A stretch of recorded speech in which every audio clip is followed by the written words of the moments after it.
symbolizing strength, stability, and permanence. So ano ibig sabihin nito?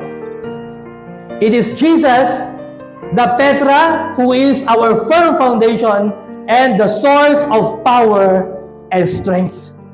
So mga kapatid, ang buhay na matibay at hindi matitibag na anumang bagyo na darating ay yung buhay na nakasandig, nakatayo sa buhay na bato na walang iba kundi ang Petra, ang ating Panginoong Yesus. Sa Kanya, mayroon tayong kalakasan. Sa Kanya, mayroon tayong katatagan na anumang bagyo at pagsubok ng buhay, hindi ka matitinag. Magbago man ang ekonomiya ng mundo, mawala ka man ng trabaho, the Lord will provide for you. Magkasakit ka man, the Lord will heal you.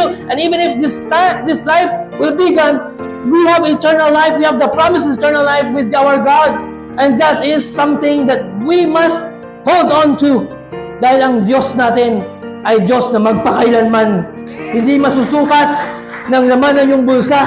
Hindi masusukat ng iyong kakulangan. Hindi masusukat ng iyong kaalaman. Ang ating lang nalalaman patungkol sa Panginoon ay yung pinapahintulutan niyang malaman natin sa buhay na ito. There's more that we can experience with God because He is the solid rock. On Christ, the solid rock, we stand because all other ground is sinking sand.